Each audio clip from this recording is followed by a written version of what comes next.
material arts. For example, in one yoga siddhi, there is development of the power to become so light that one can float in the air or on water. That is also being performed by modern scientists. They are flying in the air and are floating on the surface of the water, and they are traveling under the water. After comparing all these mystic yoga siddhis to materialistic perfection, it is found that the materialistic scientists strive for the same perfections. So actually, there is no difference between mystic perfection and materialistic perfection. A German scholar once said that the scholar yoga perfections have already been achieved by the modern scientists, and so he was not concerned with them. He intelligently went to India to learn how he could understand his eternal relationship with the Supreme Lord by means of Bhakti Yoga, a devotional service. That's very good.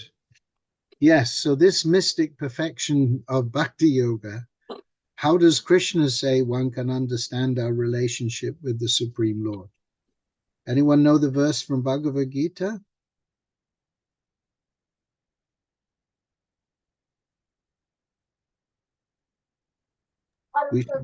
We should know this one.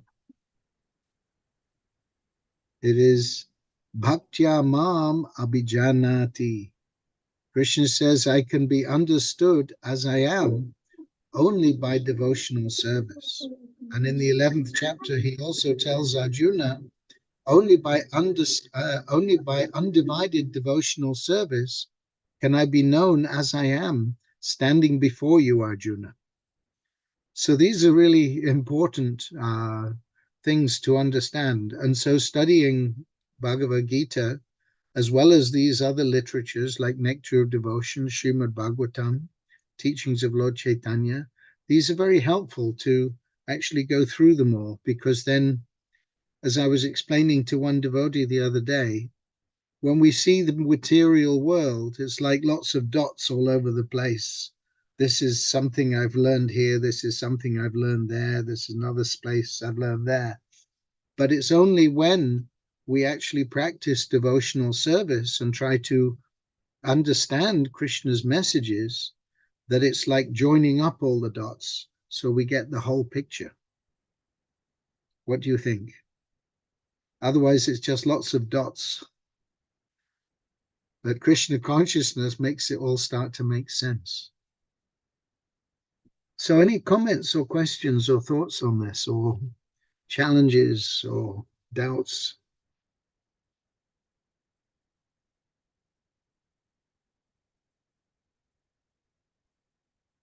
Any comments, anyone?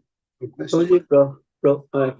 it's told that there is no difference between mystic perfection and materialistic perfection. Yeah, it's quite hard to digest, Prabhu. Yeah, because mystic. So, for example, a mystic performance. Yeah, like a yogi is walking on water, and materialistic perfection is like maybe like we are using a boat to walk on a water, cross the river or something. Yeah.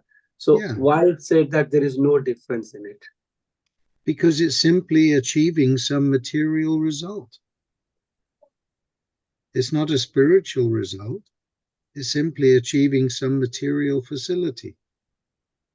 So being able to float on the water, or even be able to travel through the water in a submarine or whatever, it's, you know, it's simply some material activity. And, you know, being able to go through stone and, you know, make subways and underground caverns. I mean, even the rats do that. They make holes in the ground. So, yeah. And we can also live like rats very nicely, or mice, in holes in the ground, and make our tunnels underneath. and make the tube trains and call this civilization. But actually, what is the difference? What is the difference? You tell me. What is the difference?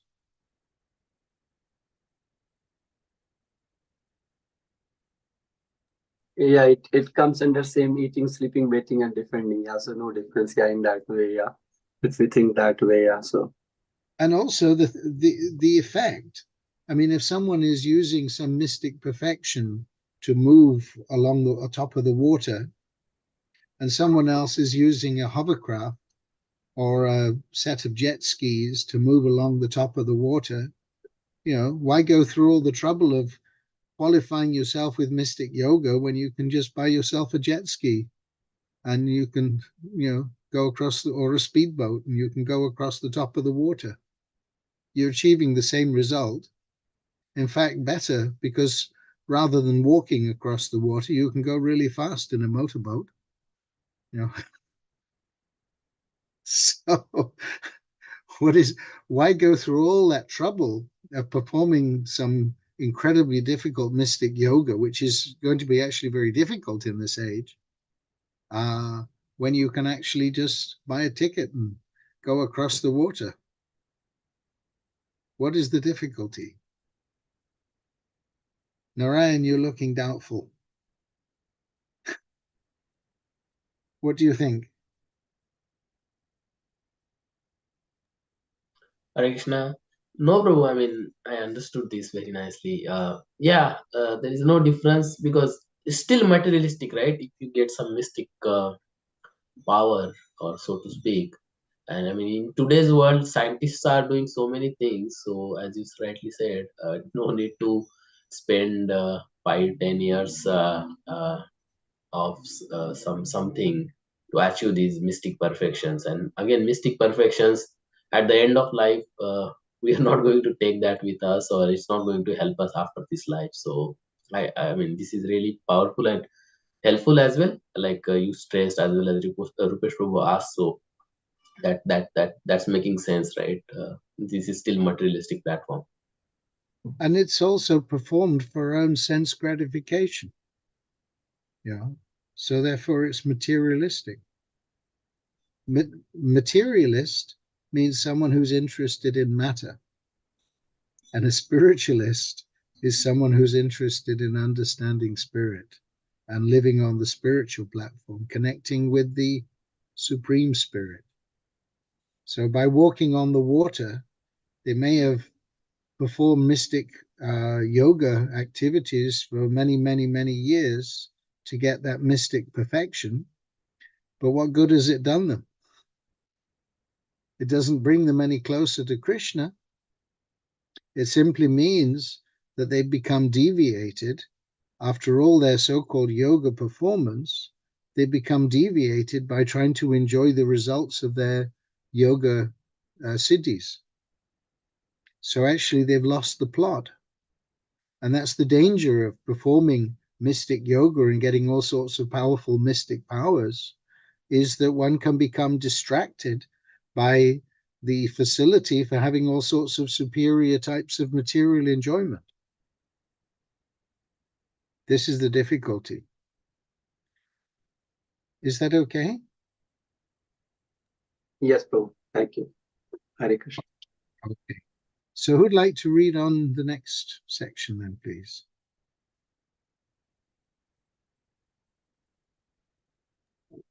Let me read, Prabhu. Okay.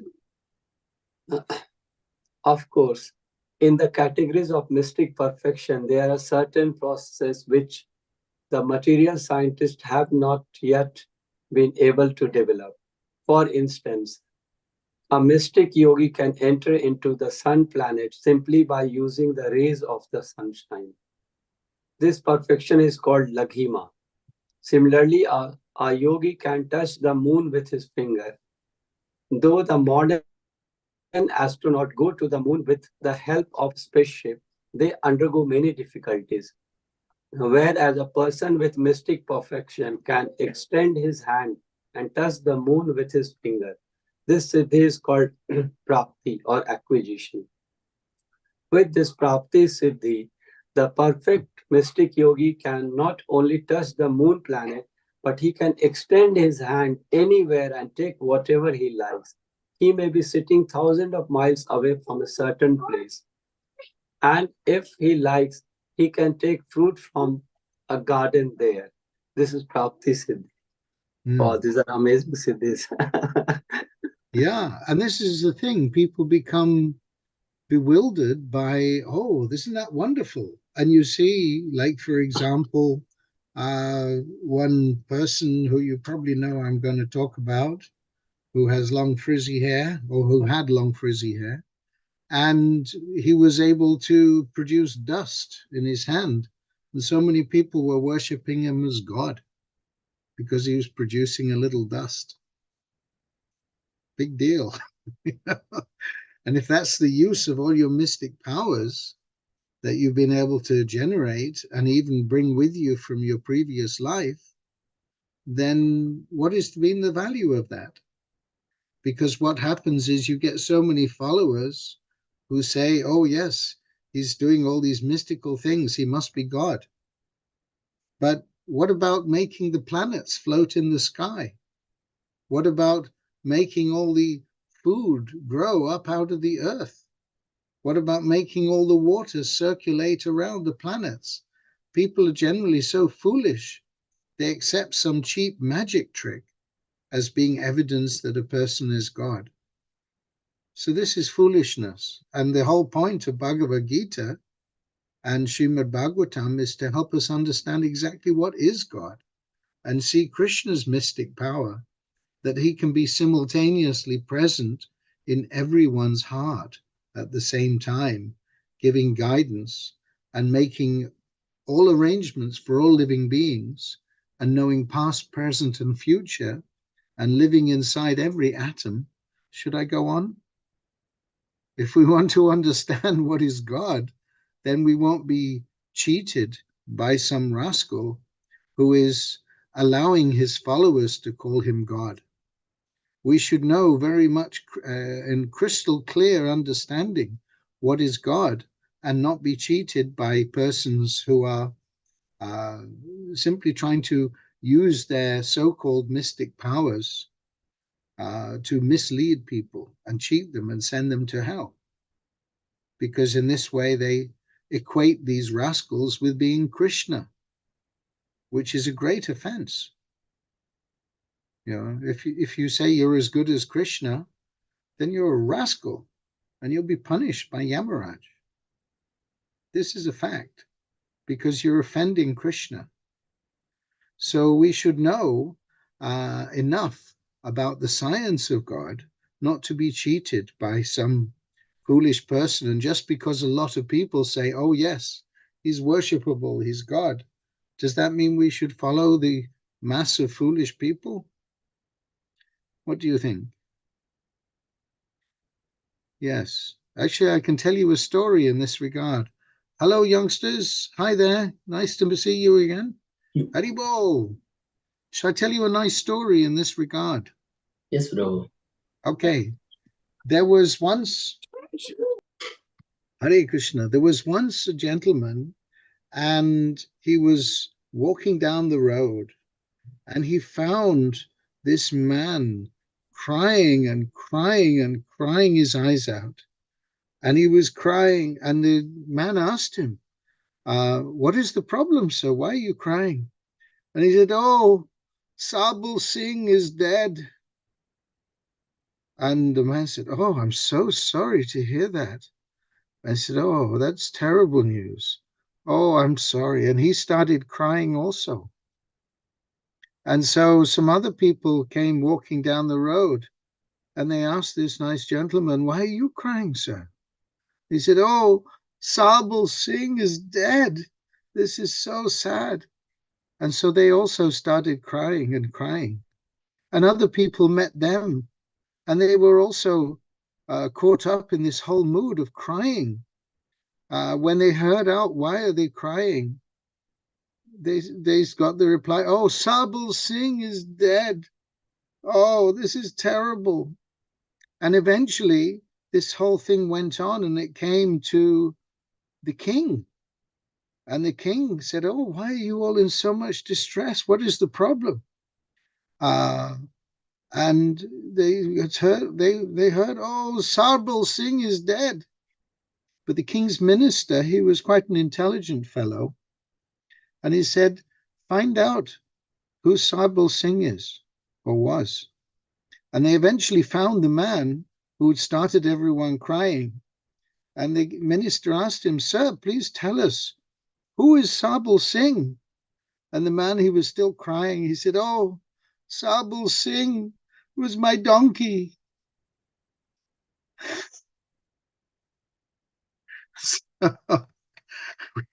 We should not be misled by foolish people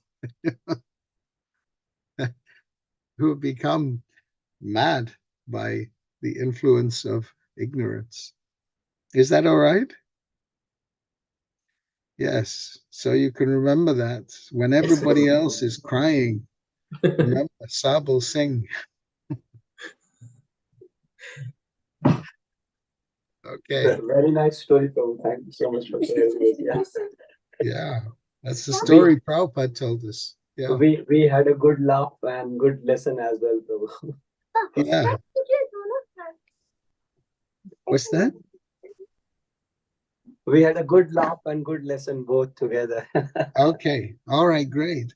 So anyway, some questions or comments about what we were reading?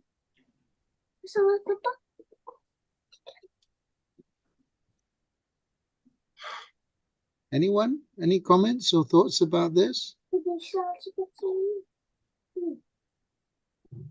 Yes, Prabhu, like we understand that the siddhis are useless because like these are taking us away from Krishna consciousness, taking us away from Krishna. So yes. That's so material siddhis, they are useless. Yes. And in the planets, in some of the higher planets, there are the charanas who are born on those higher planets with all mystic perfections. But we understand from Lord Chaitanya that the demigods on the higher planets, it's very difficult for them because the standard of happiness there is so great that it's very difficult for them to remember Krishna. And so they pray to take birth on the earthly planet in Lord Chaitanya's movement so they can actually quickly finish their business in this world and go back home, back to Godhead. Because otherwise, if you're getting so much material happiness, it's very distracting from the real business.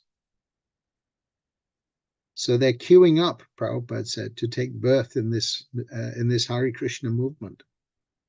As we see some of these children, who knows where they're coming from? Hare Krishna. Okay, should we read on? Who'd like to read the next bit, please? Would any of your children like to read?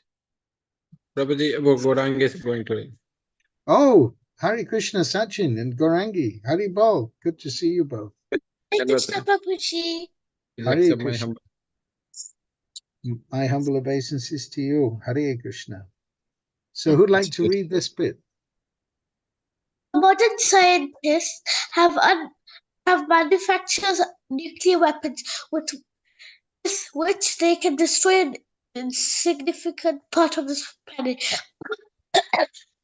By the yoga siddhi known as Ishita, one can create and destroy an entire planet simply at will. Another perfection is called Vaishya, and this perfection, Vashita, and by this perfection, one can bring anyone under his control. This kind of hypnotism, which is almost irresistible. Sometimes it is found that a yogi may have attained a little perfection in this Vaishya mystic power, comes out among the people and speaks all sort of nonsense, controls their mind, exploits them, takes the money and goes away. So perhaps we've got experience of that sometimes these rascals do that, and they're supposedly big yogis, and they come and speak all sorts of crazy stuff, which makes people think, oh yes, this person is very wise, very intelligent, and then they've got your money and they go away. Or they maybe even come back for more. But actually, one of the points is that we can understand that the real value of a person lies in their speech. And it's said that, I learned this when I was at school. Better to remain silent and be called a fool than to speak and prove it. What do you think? So these rascals, they'll speak so many things, but when you see what they're actually speaking, if you know what is what, then actually you can understand whether or not it's rascaldom or whether it's actually truth and transcendental knowledge. So a fool is celebrated until he opens his mouth. This is a very important point. So if people are speaking something contrary to what Krishna is saying, or what is being explained in Bhagavad Gita or Srimad Bhagavatam, then you can understand they're in nonsense. And we should not entertain such nonsense talk. Is it okay? Okay. So who'd like to read a little bit more? Or has anybody got any question of that? Anybody has any experience of what we just read there, what Gauranga just read? Probably when I was little, so child, so that time, I used to see some of this kind of yogis, they used to come and then they used to dig and, get inside ground, for few days. And they really used to have some sort of power, like they could eat, like tube lights or glass or, like all those kind of things, like very sharp, like glass kind of things, and they used to show all those mystical powers actually. So yeah, I have seen some of these kind of things before. And you see also, excuse me, these magic tricks. There's a famous magician and so many others, Houdini and Paul Daniels. They could do all sorts of magic tricks, and people think, oh, this is wonderful. But it's only magic if you don't know how it works. But if you understand, okay, yes, they've got some mystic siddhi, they can do all these wonderful things with some sleight of hand and apparently do the impossible things, then they've been given some mystic power. They've earned that by their hard work and karma. But what good does it do them? Does it help them get closer to Krishna? Does it help them finish of birth, death, old age, and disease? And anyway, please don't try eating these fluorescent lights at home.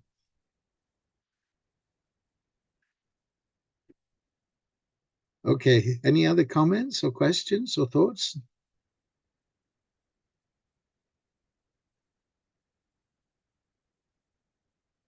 Oh, who's next? Sachin Prabhu, do you want to read for us, please? Prabhuji, Rudrakshi would like to read. She's been asked. She wants to read. Okay, great. Go for it. Okay, where is it? There's another mystic perfection which is known as prakamya, magic. By this prakamya power, one can achieve anything he likes. For example, one can make water enter into his eye and then again come out within his eye. Simply by his will, he can perform such wonderful activities. The highest perfection of mystic powers is called Kamavaya. This is also magic. But this is called, hang on, Kama Vasayita. Kama Vasayita. This is also magic. But whereas this prakamya power acts to create wonderful effects within the scope of nature, Kama Vasayita permits one to contradict nature in another word, to do the impossible. Of course, one can derive great amounts of temporary happiness by achieving such yogic materialistic perfections. Very good, yes. So we can understand as we read the Krishna book or the Srimad Bhagavatam how different people in previous ages had different mystical powers. They could do so many things. And you see, if we read in the Bhagavatam and also in the Mahabharata and the Ramayana, how people had all sorts of mystical powers and they were able to use them to great effect. And even the Kshatriyas on the battlefield, if one would create or send a water weapon at his opponent, then his opponent had to counteract that with, for example, a mountain weapon. So they had all these weapons which were powered by mantra, and they learned these powerful arts from their military teacher. Of course, nowadays, people only have fire weapons generally. Oh no, actually nowadays they're developing biological weapons as well. Sorry about that, COVID. Anyway, whatever it may be, people are utilizing all sorts of facilities within nature. But previously, people had so many mystical powers. And you see, Krishna's mystical power is not limited to these, because Krishna is creating unlimited universes, according to Shastra, from his own body. From his breathing, he's producing unlimited universes, even as tiny golden balls, but then they expand into the form of a big universe. And then when he inhales again, he's breathing them back again inside his body. So this is real mystical power. Or take a look any time above your head, most days here in England, and ask yourself, can I make water float in the air? But Krishna is making billions of tons of water float above our heads at every moment, especially here in England. There's so many clouds. So who can actually do those mystical things? So Krishna's mystical power is to make arrangements for every living entity to subsist. He's providing the food, he's providing the water, he's providing the air, he's providing the earth for us to walk upon. So at every moment, Krishna is performing the most extraordinary mystic powers. But it's mystical when we don't understand how it works. But Krishna is using his own mystic potency. And you may remember that story of Narada Muni. How what Narada Muni, one time he was traveling and he came across a Brahmin. And when this Brahmin saw Narada Muni, sometimes the ISKCON devotees do a play like this. And they do a drama. Maybe you've seen it, I don't know, where it's called The Brahmin and the Cobbler. Has anybody seen this drama? Yes, Prabhu. Sorry? I have seen it, Prabhu, yes. Yes. So do you want to tell the story? Prabhuji, I think you will tell it very nicely, Prabhu. Yeah. Okay, so Narada Muni, one day he was traveling, because he travels everywhere by vibrating the strings of his veena. And he travels on the sound vibration from one planet or one universe to another.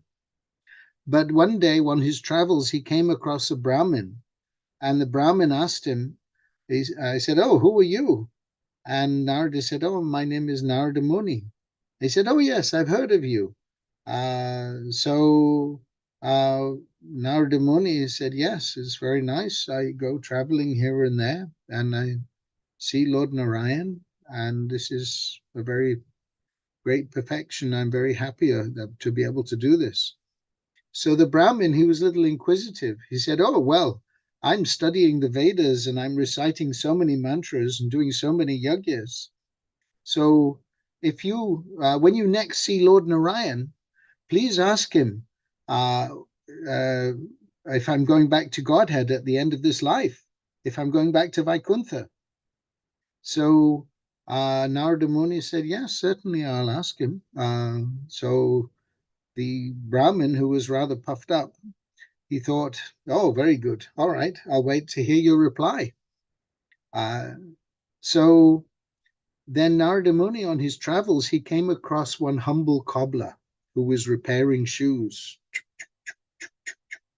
He was making these shoes out of leather.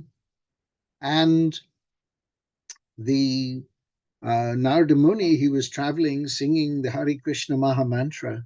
And when the cobbler saw him, he could understand, oh, this is the great Narada Muni. And he offered his obeisances immediately in all humility at the lotus feet of Narad. And then the cobbler, he was very happy and said, oh, my dear Narada Muni, it's so nice to see you. He said, I'm hoping one day I'll be able to go back to Godhead and the association of all you great souls.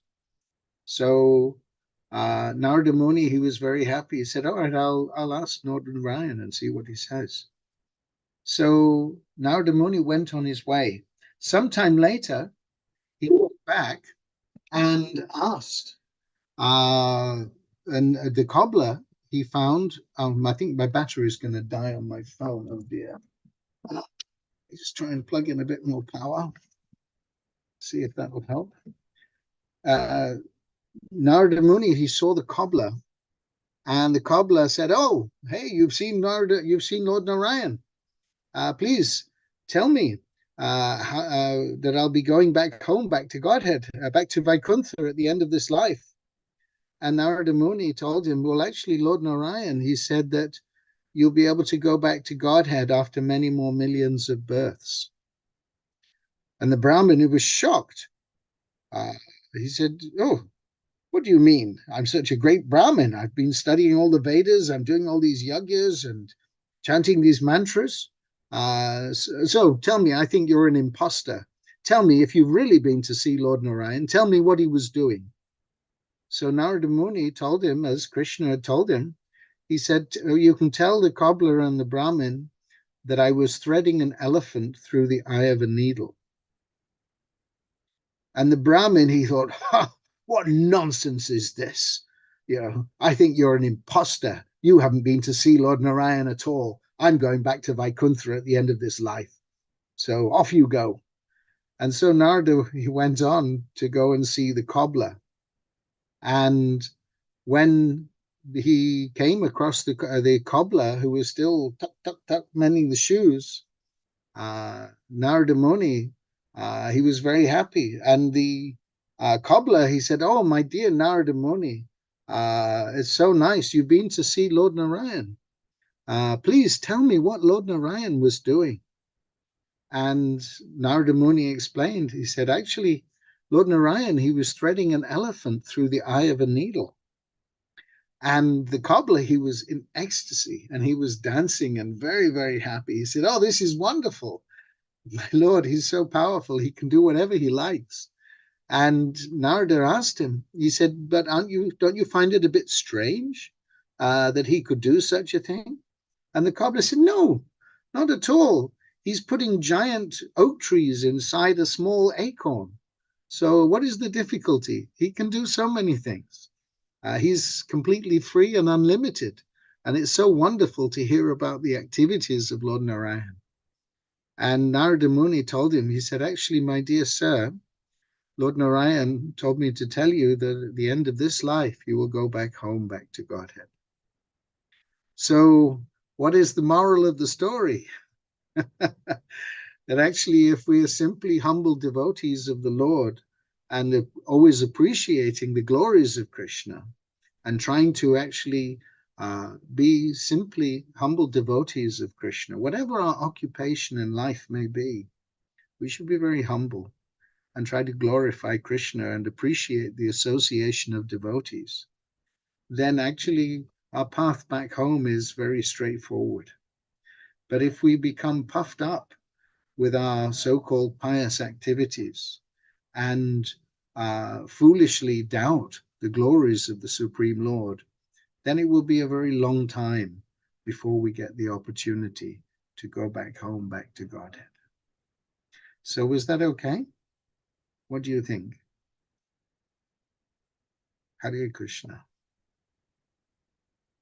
Any thoughts on that?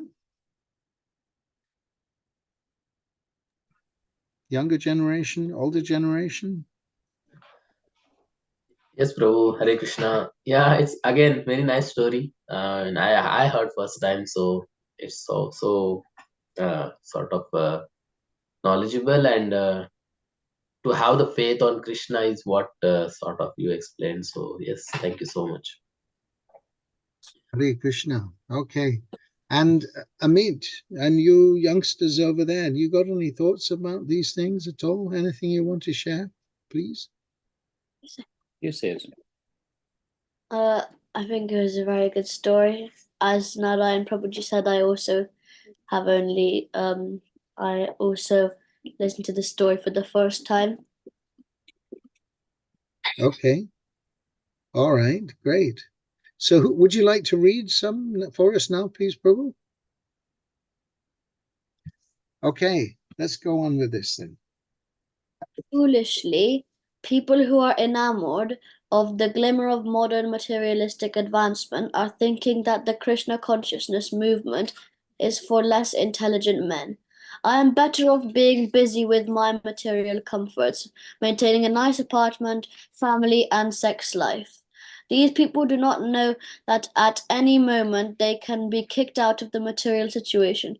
Due to ignorance, they do not know that real life is eternal. The temporary comforts of the body are not the goal of life, and it is due only to darkest ignorance that people become enamored of the glimmering advancement of material comforts. Srila Bhaktivinoda Thakur has therefore said that the advancement of material knowledge renders a person more foolish because it causes one to forget his real identification by its glimmer.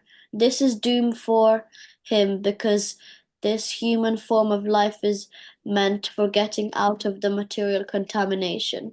By the advancement of the material knowledge, people are becoming more and more entangled in material existence. They have no hope of being liberated from this catastrophe. Very good. Any thoughts on that? Any comments, please? Questions? Is it straightforward? Yes, Prabhu. I mean, with all the things we read today, like mystic powers and materialistic things, this is sort of concluding thing where we understand doing all these things for temporary material comfort of the body, it's not going to help us, be it mystic powers, be it whatever we are doing as well. Like we should do the just necessary things, but important is to sort of have our life circled around Krishna, or try to do things for Krishna. So that's what I feel like. This is really helpful message. Like after reading all the details in the previous paragraphs, this is so good. Okay, good. Yeah, I was reading just yesterday how how Krishna explains in Bhagavad Gita that we can go up to the higher planets and then down again through all the different planets, down through all the lower planets, and then up again.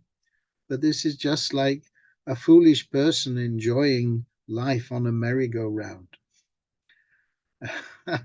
Actually, again and again, simply going round and round the material world.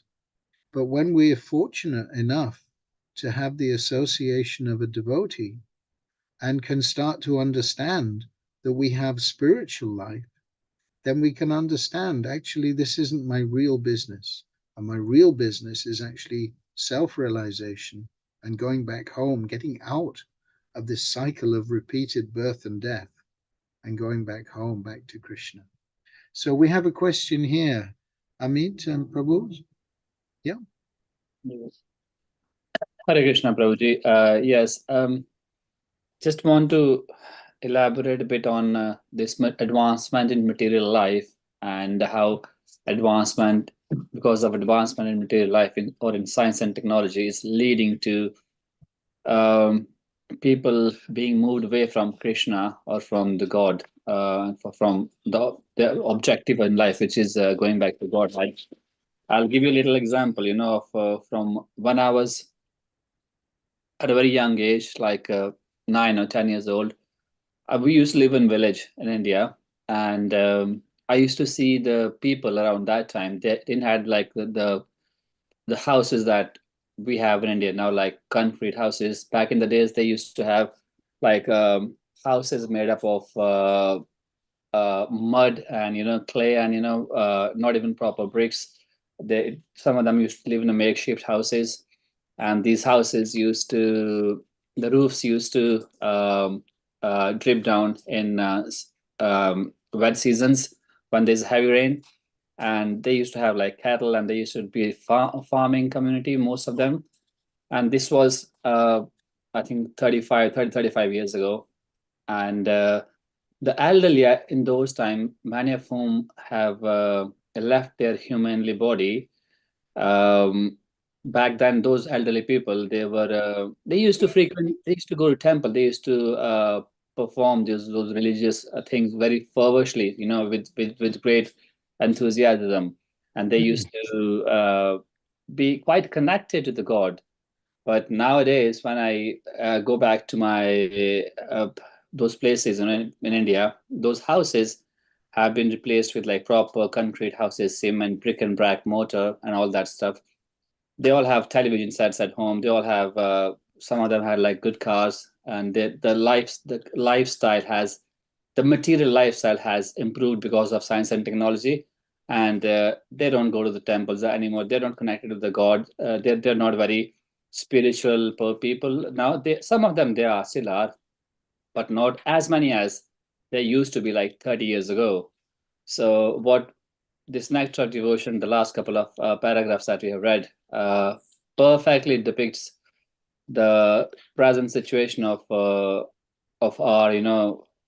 religious progression in our life. That science and technology, even it creates more comforts in the people's in the life of masses, but then in reality, if you're not very cognizant of the fact that it's also at the same time taking you or taking us all away from that Krishna consciousness, or away from a spirituality. We are not growing in a spiritual realm of our existence on this planet because of science and technology. You have now Facebook and Instagrams and so many things, and there's so many distractions. But back in the days, there were no distractions. There were no television sets, and they used to have like one radio which used to telecast, which used to air the news. And that's all it was back then, and the people were very happy. They used to live long. They used to have a connection with the God. They used to go to the temples. But nowadays it's less, and the things, the people are going the other way. Hare Krishna, but that is all for me. Okay, yes, you can see the materialistic culture. People become enamored so much with modern, what they call science, but actually the result is nescience. It's not knowledge, it's actually ignorance. They're becoming so much forgetful of their spiritual identity, and thinking this working hard for the satisfaction of this very temporary body, which can end at any moment, is the all in all. So therefore the requirement is there for the devotees to try to spread transcendental knowledge and awaken people's interest in Krishna. And therefore, Lord Chaitanya, we have this nice song, Jeev Jago, Gaura Chandra Bole, that wake up, sleeping soul. Why are you sleeping in the lap of Maya? This is going on. So actually we have to chant and we have to learn to preach and explain to people the value of this human form of life. I may have given this example before, that actually Prabhupada, he was being asked that in this golden age of Lord Chaitanya, these 10,000 years, people are going to all become devotees. And Prabhupada said, no, not everybody. And this devotee who was persisting, but Prabhupada, I thought everybody was going to become a devotee. And Prabhupada said, no, only those who are fortunate. And the devotee was really puzzled. He was saying, but Prabhupada, I thought everyone has to become a devotee. And Prabhupada said, only if you learn to preach. So this is the point. We have a big responsibility to try to help others awaken, and especially those, this was given to everybody from the land of India. Bharata bhumi te haila manusya janma jar, janma sartika kari kara para upaka. That it's the duty of everyone from the land of Bharata bhumi to make their lives perfect and make others' lives perfect. This is very important. And so Yari Deka Tarikaha Krishna Upadesh. Therefore, it's very significant that we can influence people who we come in contact with. So Lord Chaitanya taught, wherever you go, whomever you meet, speak to them about Krishna. Tell them the philosophy of Krishna. And what is Krishna's philosophy? Where does it begin?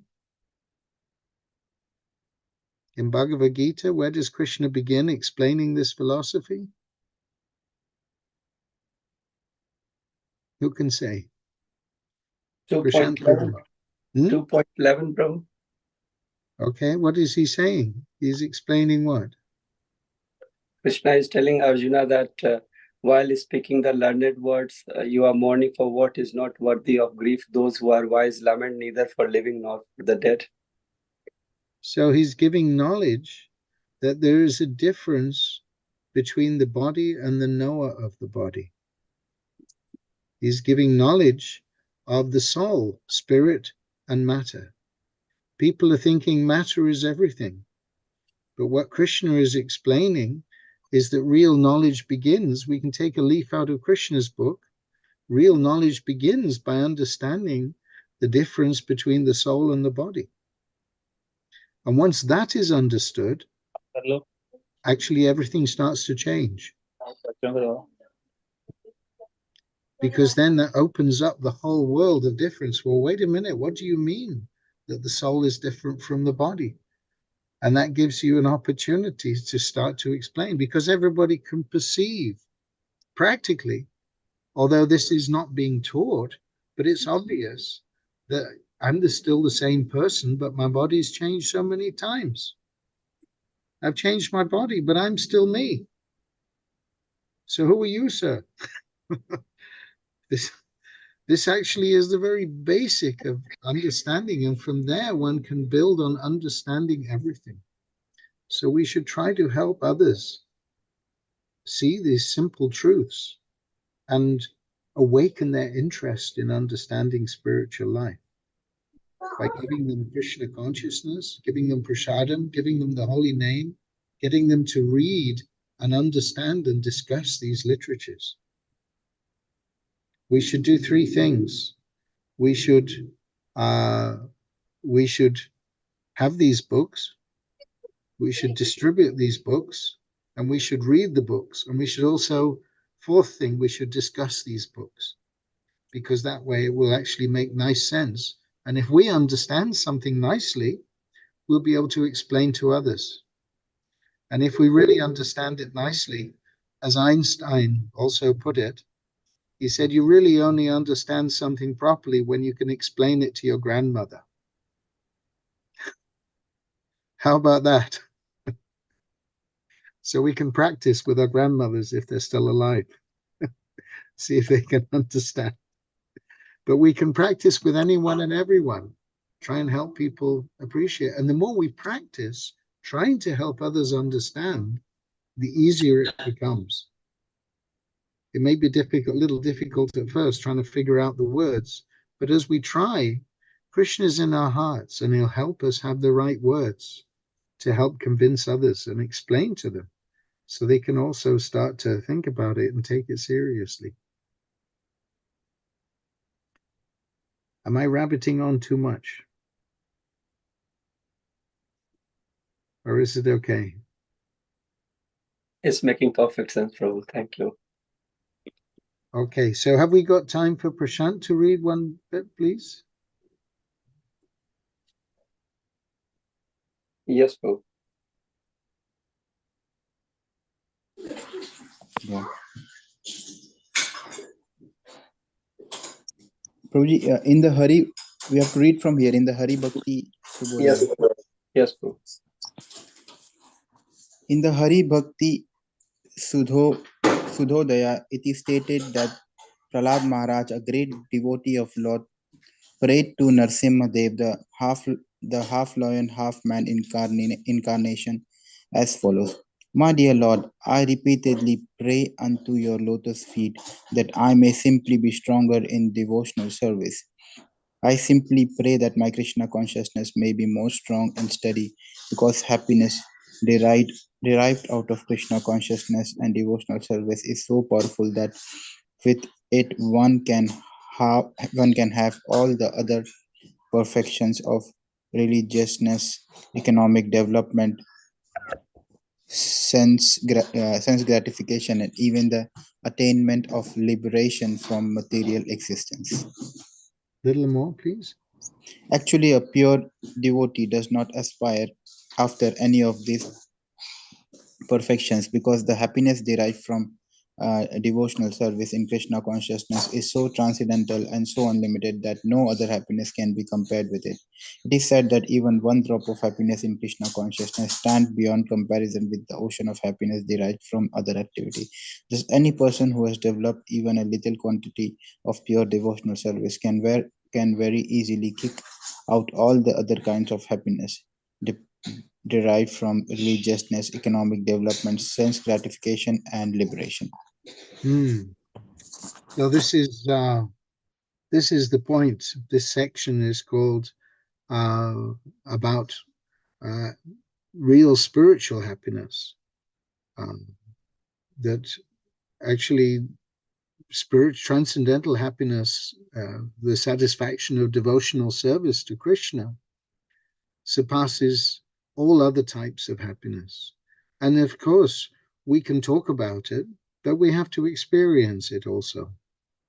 So when we start to get real transcendental knowledge, and when we get the taste for hearing about Krishna and chanting about Krishna and trying to help others understand about Krishna, then this is actually very powerful.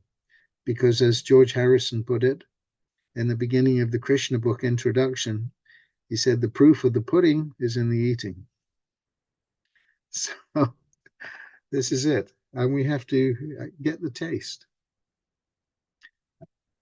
So any other comments or questions on this at all, please, Prabhus?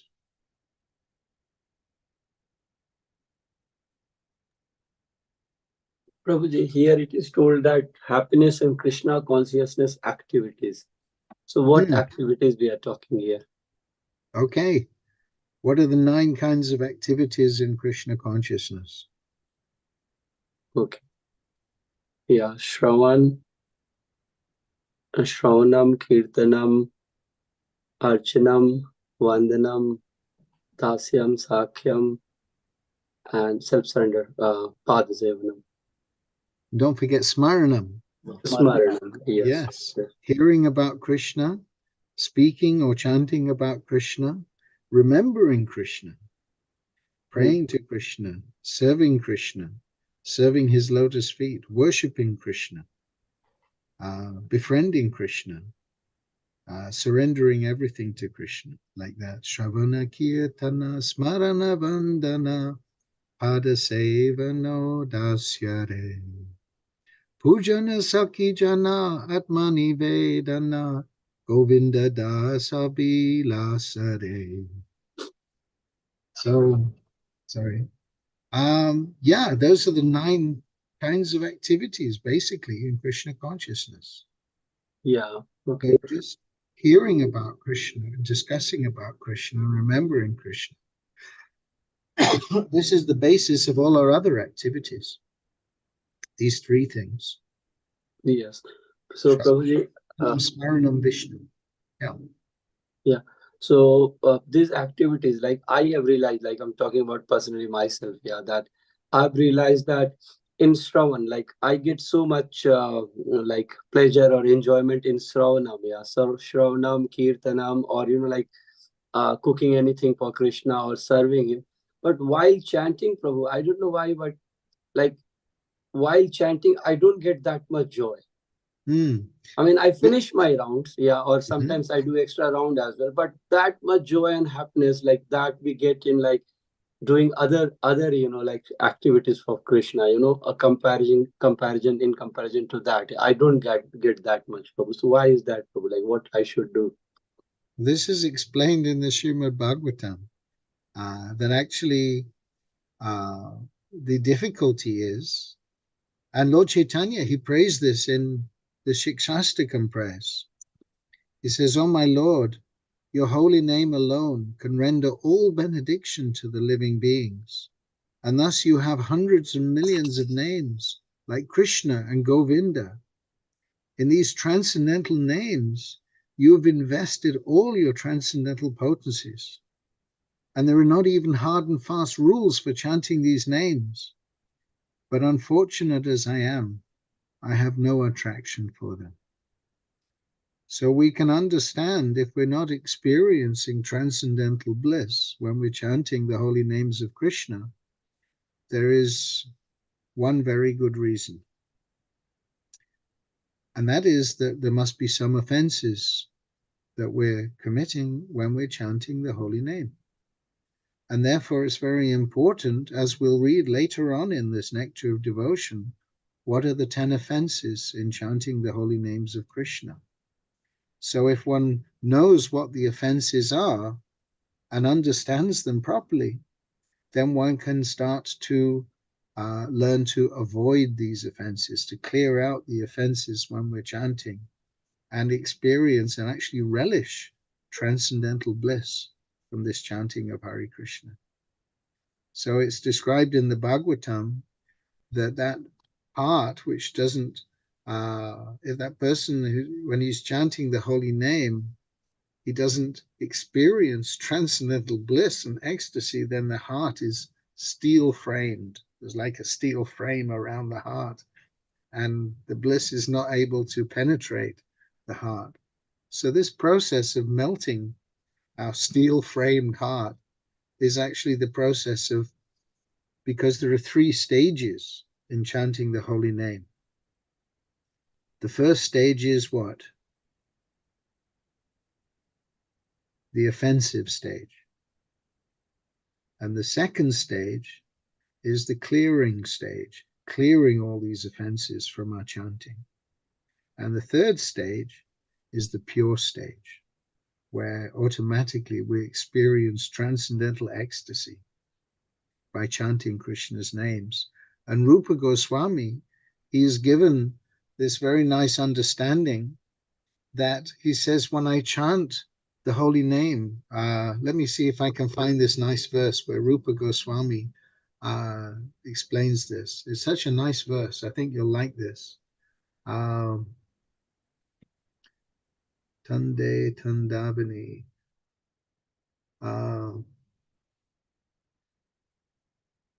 Tande Tandavani. Here we go. Yeah, it's in the Antya Leela of Chaitanya Charitamrita.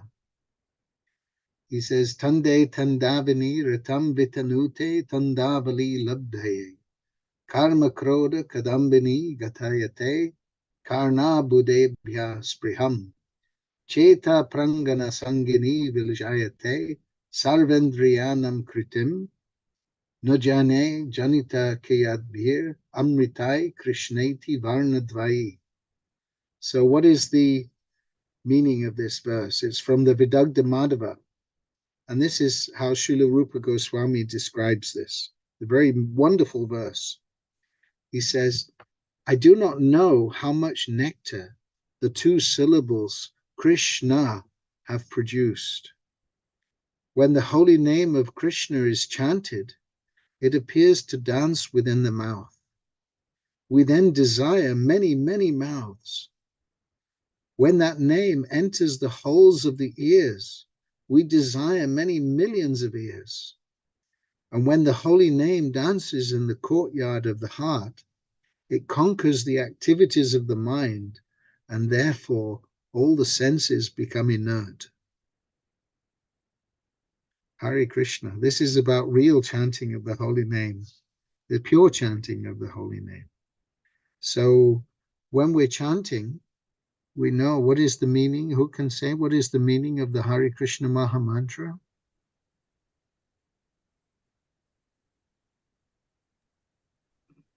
Please engage me in your devotional service. Yes, my dear Lord Krishna, my dear energy of Krishna, O Lord, source of all pleasure, please engage me in your loving service. And so when we're actually chanting without any offense and misunderstanding about the holy name, because the 10 offenses are 10 kinds of misunderstanding about the holy name.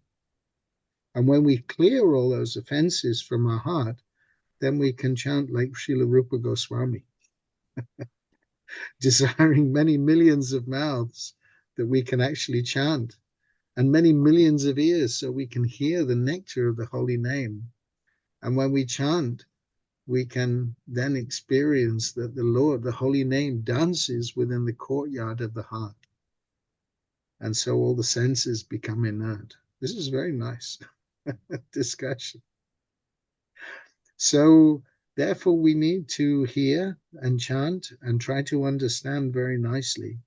And we should see, if you go to many temples after their Mangal Arti and Tulsi Arti, then many devotees, they will actually recite these 10 offenses in chanting the holy name. Because if we try to discuss these and meditate on these and see how am I making offenses when I'm chanting, and try to clear those things out of our hearts and minds, then actually we can go to the clearing stage. And then gradually, when we've cleared up all those misconceptions, then we can chant with pure understanding and pure love and pure dependence on Krishna. That actually, you are my Lord and I am your eternal servitor. Please engage me in your loving service. This is wanted. Is that all right? Yes. So we should want to be able to taste the sweetness of the holy name. And Bhaktivinoda Thakur, he says we should beg for the pure holy name. Actually, we should beg for that sincerely. And then we can actually chant. Yes. So Prabhu, like when we get that sweetness, and let's say that someone says that chant 24 hours, then we'll be very happy, isn't it? Like, but let's say that we have to chant 64 rounds or maybe like 8 hours continuously. Like we don't feel that happiness at the moment, because as you said that we are doing nam aprad at the moment, like offenses against holy name. Yeah. So but once we have that taste, yeah, so that sweetness we are getting, so in that case, like we would love to chant like whole day, isn't it? Holy name will be all the time on our tongue, isn't it, when we have that taste? Yeah, because we want to do that thing which we enjoy, isn't it? And this is the topmost enjoyment, yeah, topmost test. Then we should be like automatically chanting all the time in that case. Yes, chanting without offense. Yeah. Yes. So even if one is said that even if one can chant the holy name without any offense just once, one can experience the topmost transcendental bliss. Because you see, Ajamil, You remember the story of Ajamil in the second chance? Yes, Prabhu. So Ajamil, he became the most degraded rascal, very unfortunate. But when the Yamadutas came for him, he was calling out the name of his son in great anxiety. And in many ways, he'd actually chanted the holy name without offense. And so the Yamadutas were mistaken in trying to take him. But when he saw the Vishnu Dutas, when Ajamil overheard the conversation between the Vishnu Dutas and the Yamadutas, he came to his senses and he got a second chance to actually properly, with great attention and great eagerness, perfect his chanting of the holy name. So that we shouldn't underestimate the power of the holy name. It is so powerful because it's not different from Krishna. Okay. Shall we pause here for tonight? Is that okay? Or Yes, something? Prabhu. Okay. So, unless anybody else has any comment or question they'd like to ask, we'll make. Amit, Narayan, Prashant, Prabhu. Hare Krishna. Prabhuji. Yeah. Yeah, Prabhuji. My question was same like Rupesh Prabhu, but you have already answered. Like I've been practicing Krishna consciousness like more seriously from last year. So initially when I started chanting, like I used to enjoy a lot. Like I used to feel that bliss, but by time like I'm observing like my taste of chanting is getting lesser, and I don't know what's the reason. Might be what you said, like maybe some offenses is making that.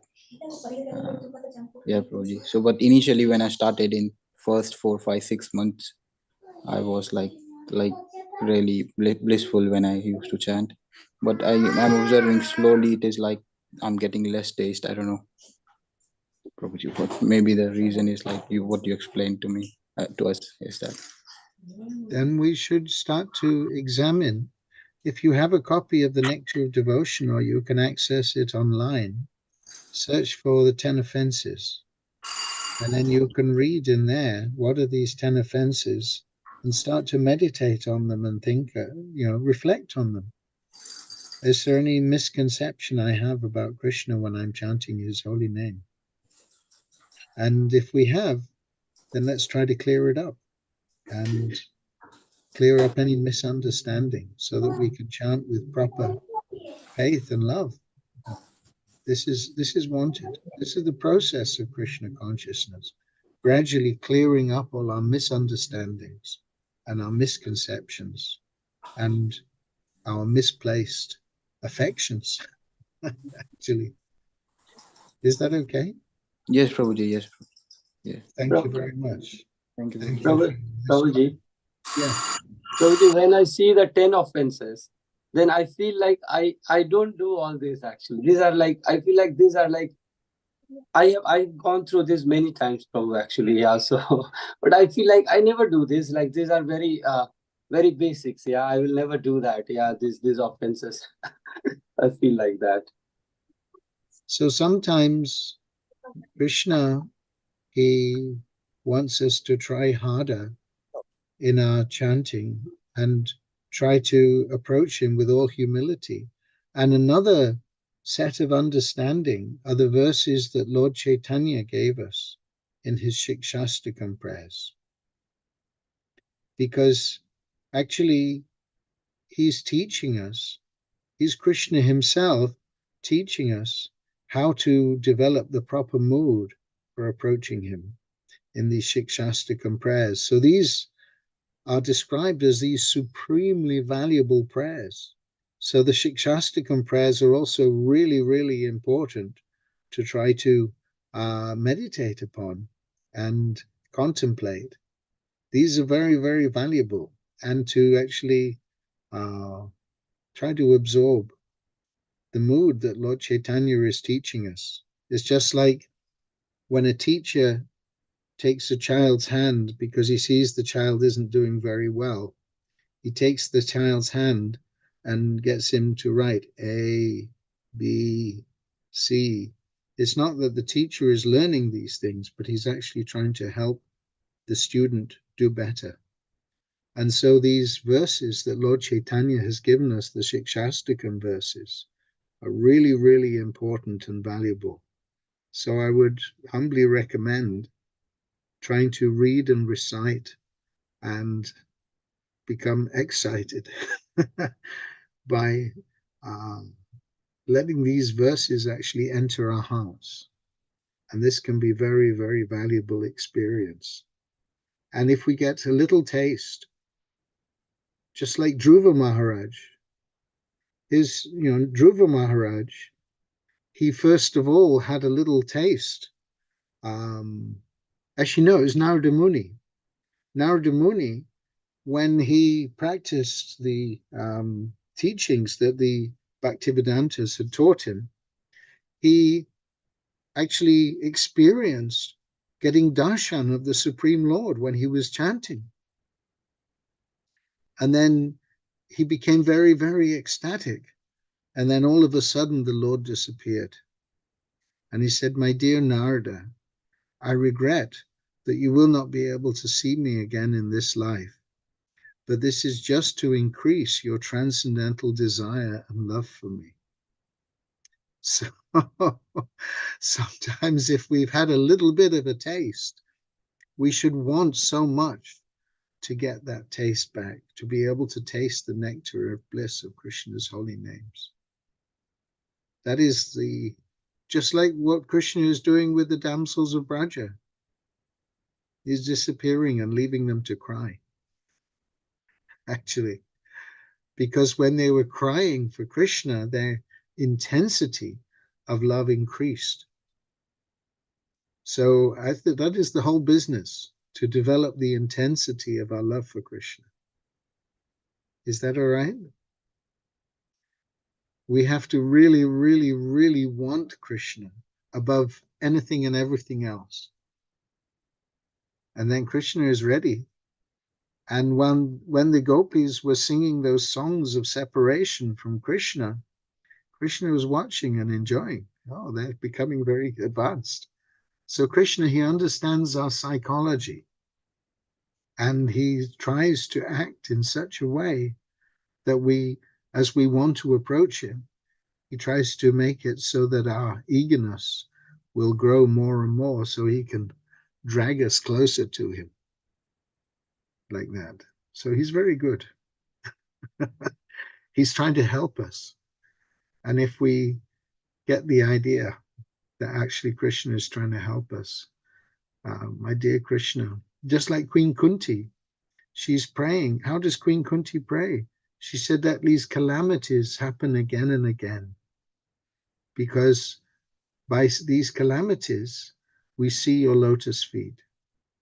And by seeing your lotus feet, we no longer desire anything else. So this is the idea. Is that all right? Yes, thank you so much, Prabhu. Prabhu, your each and every sentence just touches our heart, Prabhu. Yes, thank you so much, Prabhu. Hare Krishna. Who's this? Brinda is reading the story of Brinda. Do you want to show Prabhu? Bring the story. Brinda is reading the story about Dvivida. Okay. Yes, about Dvida Gorilla. Yeah, Radhika and Brinda, they have written it actually. Very nice. From Krishna book. Great. It's such a powerful literature. And actually, this is another really, Prabhupada gave us all these books to help us increase our attraction for Krishna, becoming absorbed in Krishna's pastimes. And by constantly hearing and remembering and speaking about these pastimes of Krishna, we become more and more absorbed in transcendental bliss. This is the whole point. We make progress in our Krishna consciousness. So Prabhuji, like yesterday, Radhika and Vrinda, like they have written this story, written by Radhika Sundari Devi Dasi, picture made by Vrinda Sevani Devi Dasi. Okay. So, and here, like, yes, so I've shared this, Prabhu, you can see honestly. So they were writing this story about this gorilla, and you know how this gorilla was putting all the houses, villages on fire, and you know, taking water from the ocean and throwing and making the village like in flood, yeah, all those things, yeah. And then how Lord Balram came and like punched him, you know, and then this gorilla died. So they were reading Krishna book, and then after reading that, they have done this illustration and this story. Nice, very nice. Yes, these pastimes are very powerful. And thank you very much for doing these. This is really good. And as young children, you don't have so many distractions. This is very fortunate. When we get older, then we have to try harder. Is it not? Yes. Yes. Hare Krishna. Okay, so I think it's time to wind up for tonight, but let's hope we can all come back again next week, if that's okay with you. And thank you, everyone, for your nice association and taking part in this tonight and your cooperation. And I hope that we can meet all again very soon. And in the meantime, if anyone does have any questions or comments, you're always welcome to contact me. I think you've got my number there. So please do get in touch if there's anything I can do to be of any